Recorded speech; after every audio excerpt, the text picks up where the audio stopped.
அந்த விருந்துல செங்கோட்டையன் பங்கேற்கல அப்படின்னு சொல்றாங்க. இப்ப மாவட்ட செயலாளர் ஆலோசனை கூட்டத்தில் அவரு உட்கார்ந்துருக்கிறாரு. அவர் செங்கோட்டையன் தொடர்ந்து புறக்கணிச்சிட்டு வராரு அப்படின்னு சொல்லிட்டு வந்த நிலையில மாவட்ட செயலாளர் கூட்டத்தில் உட்கார்ந்துருக்கிறார். பல லட்சம் பேர் பார்த்தது போட்டி போட்டு நக்கீரன்ல போச்சு.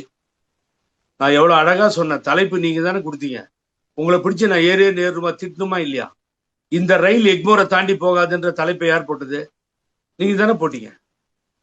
இந்த ரயில் சென்ட்ரலுக்கும் எக்மோரையும் தாண்டி போகாது, இது ஈரோட்ல ஏறும், தனியா அங்க போய் இறங்கும், அதுக்கு மேல எங்கேயும் போகாது. செங்கோட்டையன் டெல்லி போகல, யாரையும் பார்க்கல, செங்கோட்டையனை வச்சு விளையாட ஆரம்பிச்சிட்டாங்க. சில ஊடகங்களுக்கு வேற வேலை இல்லை பாருங்க.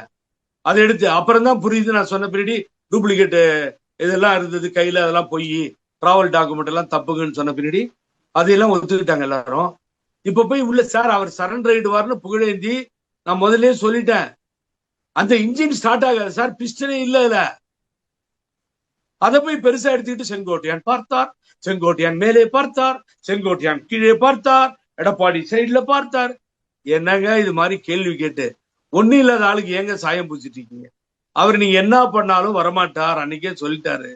அதனால இன்னும் 2 நாள் கழிச்சு எல்லாத்தையும் மாத்தி பேசுவார். அவரே ரோட்ல தனியா நின்று கூட பழனிசாமி, எடப்பாடி பழனிசாமி வாழ்கன்னு சொல்லிட்டு போவார். அப்படிப்பட்ட குணாதிசயங்கள் கொண்ட மனிதன் ஒரே ஒரு நாள் அம்மா தலைவர் படம் வைக்கலன்ட்டு போனாரு. அன்னைக்கு ஒரு தீ பிடிச்சது, அது அணையவே இல்லை, அது புரளி. ஆகவே அவர் நேற்று போயிருக்காரு, சரண்டர் ஆயிட்டார்.